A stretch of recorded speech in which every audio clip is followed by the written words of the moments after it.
Olá pessoal, aqui é o Velgas, hoje dia 9 de janeiro de 2023.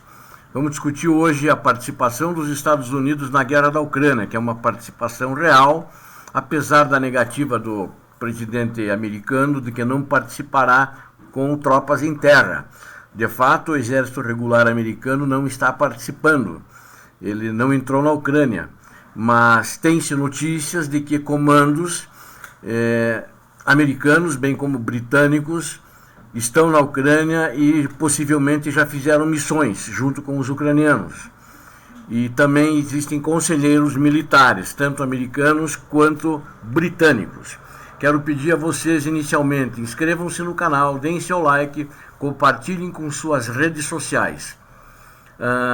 À medida que a guerra da Ucrânia entra em seu segundo, praticamente não é, mais de 10 meses, ou seja, vai completar um ano agora em fevereiro, daqui a pouco já está entrando no segundo ano de guerra, a partir do dia 25 de fevereiro, uma das grandes questões estratégicas é se os americanos e seus aliados estão ou não se cansando da guerra. Essa é uma questão.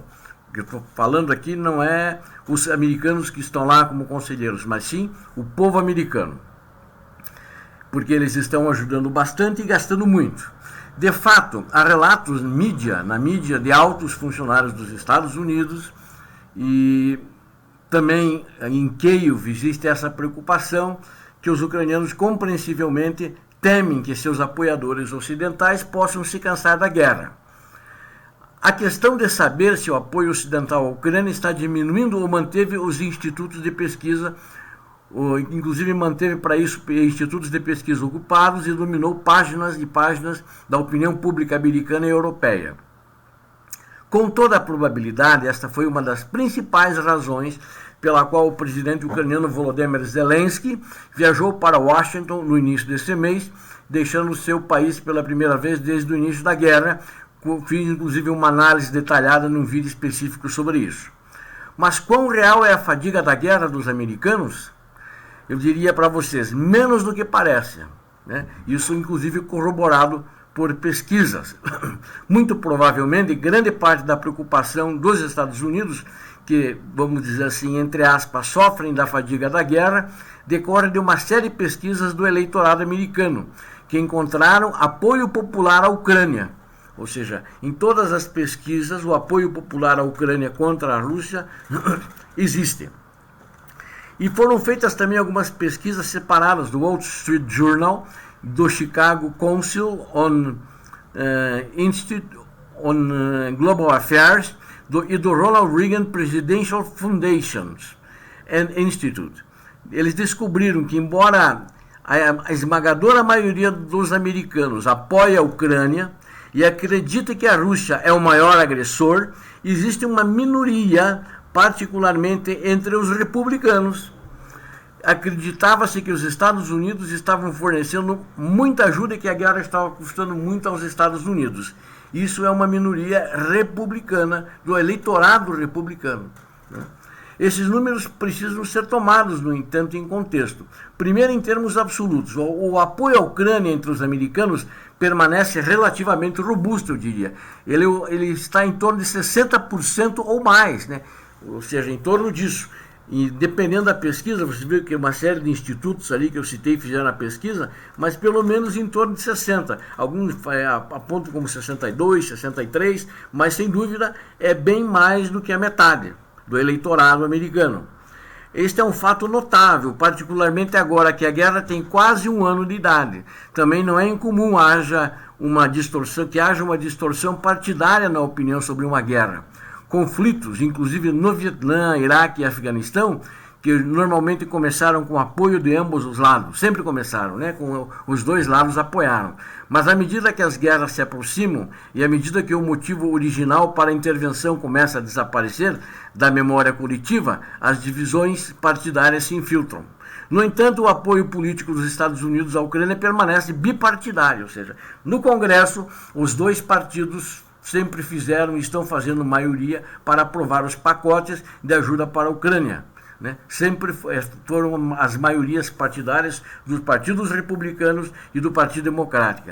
Várias vezes este ano, inclusive, incluindo outros 45 bilhões como parte de um projeto de lei de financiamento do governo, que é mais amplo que aconteceu na semana passada, depois da visita do Zelensky. Embora tenha havido apelos de alguns da direita por mais escrutínio da ajuda à Ucrânia, Zelensky recebeu uma recepção calorosa de ambos os lados, vamos chamar assim, do corredor, né? Quando discursou em uma reunião conjunta no Congresso. Foi aplaudido em pé, tanto por republicanos quanto por democratas. O apoio político à Ucrânia continuará, eu não tenho dúvida, isso aí já denota, e foi muito estratégica e inteligente essa visita do presidente Zelensky.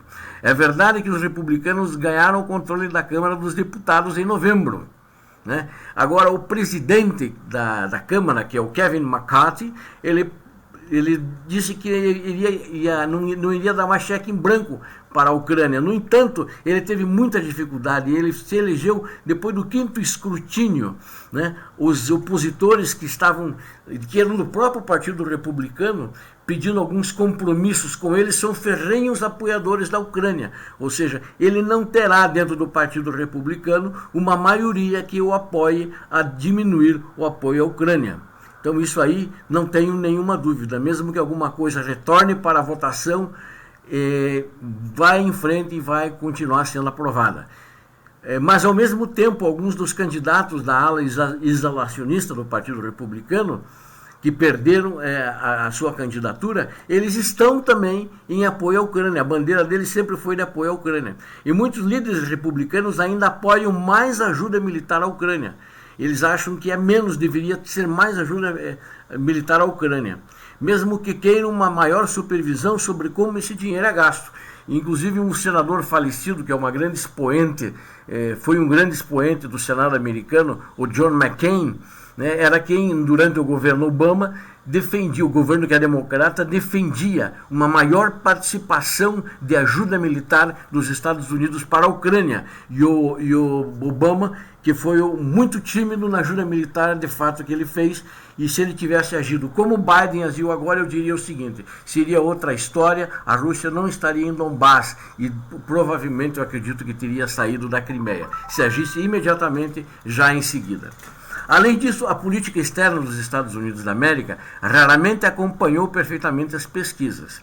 Embora sucessivas administrações presidenciais tenham reclamado da bolha ou estado profundo que bloqueia suas agendas de política externa, o fato é que os americanos, com sua maior parte, permitiram a seus líderes mais latitude em assuntos externos do que os domésticos. Isso ocorre em parte porque os americanos tendem a se importar menos com questões de política externa do que com questões domésticas, particularmente aqueles que afetam diretamente seus bolsos. Isso não quer dizer que os americanos não tenham opinião sobre política externa.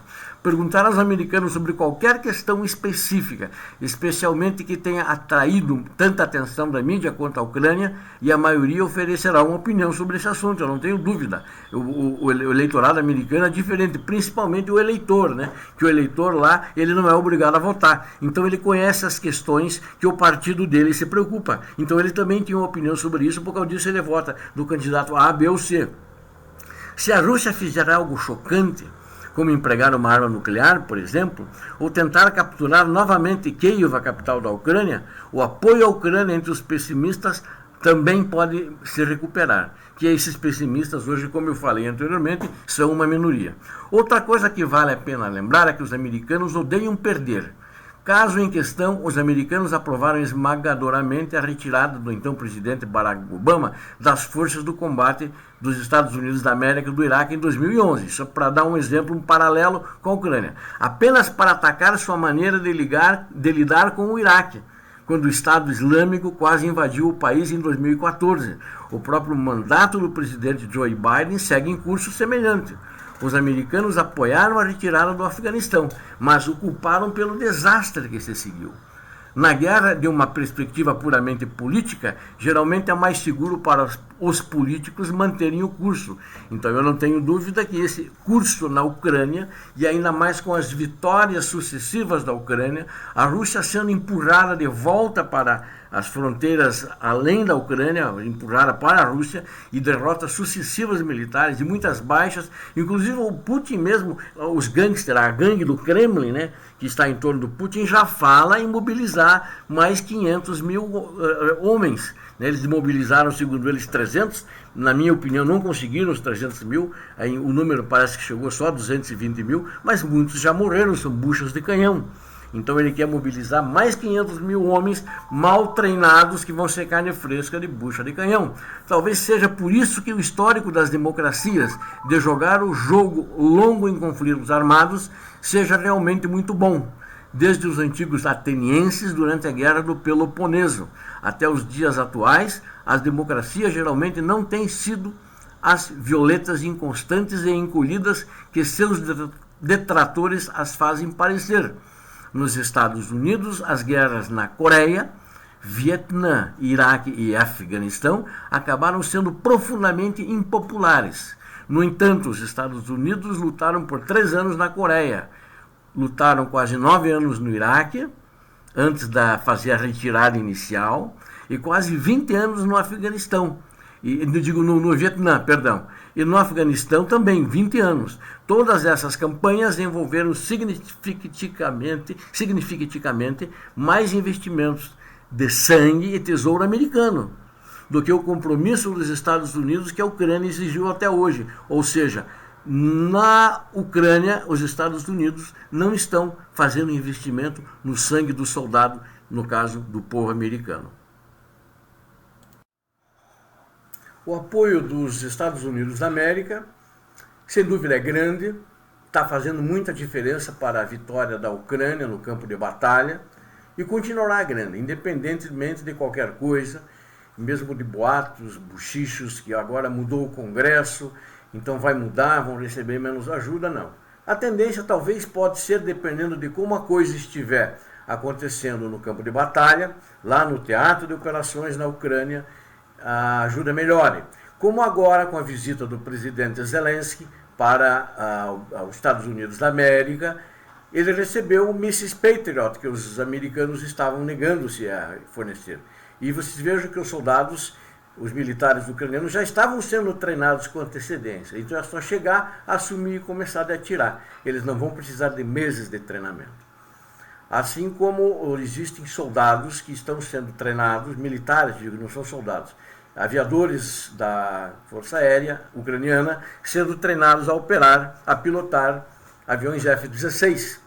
Não existe uma decisão ainda, mas se houver, os pilotos já estarão prontos, sem nenhuma dúvida.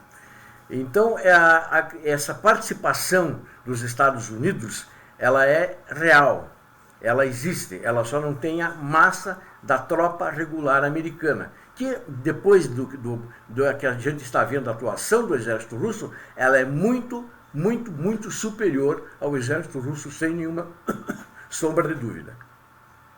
O exército americano vai dar de 1000-0. Mas os ucranianos já estão dando de 1000-0 e a Rússia tem problemas hoje. A Rússia está com problemas de caixa, né? A Rússia não tem dinheiro mais para manter essa guerra. Isso foi agravado muito pelas sanções e não tem dinheiro e tem que tirar o dinheiro e o Putin não sabe de onde tirar. Eles estão, na realidade, desesperados e não há nenhuma dúvida que essa vitória é da Ucrânia. Eu acredito a guerra continuar como está, meados do ano, ali por junho, julho, talvez até agosto, a Crimeia seja retomada dos russos novamente. E Donbass, antes disso, eu acredito que até março, aproximadamente, as tropas ucranianas entrarão em Donbass. Obrigado a vocês que assistiram a este vídeo. Peço novamente, capriche no gostei para nós, inscrevam-se no canal, é muito importante a tua participação, você que não é inscrito e nos acompanha nas redes sociais. Também quem quiser ver notícias quase que diárias que eu publico no Twitter, é @velgas1. Também tem notícias boas, quentes e muito interessantes. Os vídeos eu publico a cada 2 ou 3 vídeos por semana, nem sempre dá para acompanhar, o vídeo é mais trabalhoso e eu faço esse trabalho sozinho. Obrigado a todos, Deus abençoe a todos, Deus abençoe a Ucrânia, Deus abençoe o Brasil, que passa por esse momento crítico e que Deus prevaleça, o bem prevaleça, tanto na Ucrânia quanto no Brasil. Deus abençoe a todos. Paz e bem.